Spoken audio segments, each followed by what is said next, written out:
So if you're working in this group, you know that we are just completing work on our own.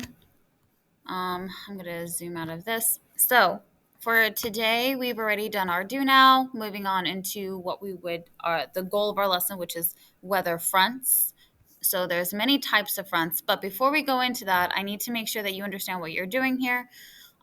For continental polar, you're going to follow the instructions here. So for example, we're filling in the chart, following the example listed here. The example is listed here. The reason that I'm having you do this is because it's going to be a major part of your quiz, and this quiz will be affected in the grade book. So I just want you to be successful here. Um, this one, continental. Continental, it forms over land. So because it forms over land, then it's mostly dry. It's all dry. So anything that's continental should be dry, dry, dry. Okay, think about that. Polar. Polar is always cold. I know that it says very cold here, um, and that's fine. But honestly, in the rest of these, you won't need to use very cold. I only use it for the Arctic. So you would put, for example, maybe it's cold because it's polar, it's tropical. What is it? Is it cold or warm? This main part, identify on the map where continental polar would be. So you have to refer back to page 1. And the best thing that I would tell you is make a line of the equator. So this is the equator, and write down equator. Where are you? Here we go. And then tell me, like, well, where would continental polar be? Continental, it's dry, so it has to be on land. So it has to be somewhere on these lands. And polar, I know that it has to be located toward the poles. So you can actually put it in any poles. Like you can put it in this north portion or the really south portion. But make sure it's on land. So it can be, if you were to select B, that would be a good answer. If you were to select uh, F, that would not be a good answer because that's in the water. So B, you would put B, continental polar, and you would put CP. Why am I putting CP? Why am I putting CP instead of like continental polar? Because it's easier, it's faster, quicker, all that good stuff. This one would be maritime if it's an F. That's what you're doing here. And the abbreviation, it's always the first letter of the first word and the first letter of the last word. So this one would be CP, and I did it for you. Okay, so see there, I'm helping you out. Next, after this, after you have all of that done, you're going to talk about weather fronts. So watch this video. It's linked here in the classwork. I'm not going to record it like last time because I saw that there was like some issues. But I mean, actually, maybe it can work. Let's see, because I've done it before.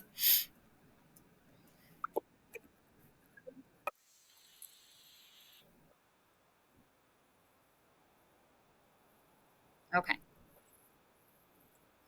I will put closed captions on. There's 4 types of front. There are here. Okay, so I'm going to take this away. 4 types of fronts are cold front, warm front, occluded front, stationary front. Write that down in your classwork, and that's something to include here. How do weather fronts form? That's the next question that we are going to answer. So weather fronts form by air masses. Let me see here. So we know that there's 4 types of fronts. Weather air masses that form different areas do not mix. So different air masses have different densities. So because of that, we have fronts. Okay, different air masses have different densities, and that's why we have fronts. So write that down. You can also watch this video again if you want to. Then, what type of weather do we get with these fronts? Just continue watching the video, and it's more toward the end that it talks about the types of weather. Okay, great. Next, you're going to do a quick reading. This reading is going to give you some more information if you didn't get it from the video. And then from there, you're going to fill in this chart. Okay, so cold, this is a type of front, and it's on this column. The description of the front is it like that means like what's the temperature? What type is there precipitation? Okay, how long does it last? Those are questions that I want you to answer. for the description. For the symbol, use your weather reference sheet. It's right there for you. For the weather produced, you're going to tell me, like, okay, well, is there wind? And how bad is it? Is there precipitation? And then again, like, what's the temperature? For this one, I might want you to tell me, like, maybe it's very similar to the weather produced. So maybe tell me, like, what happens with the weather masses. I think that's the best thing to do here. And that would give you the answer that I want. Okay, and then hypothesize which air mass is moving in. So if it's a cold front, you can hypothesize, is it a polar air mass or a tropical air mass, right? If it's cold. If it's warm, is it a polar or tropical air mass? So think of that.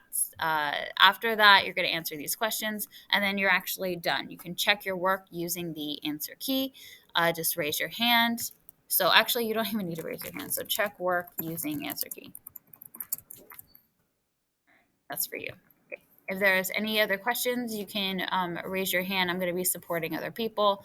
But overall, this is like a pretty easy lesson. Just watch the video appropriately, and then you'll be fine. Okay. Bye.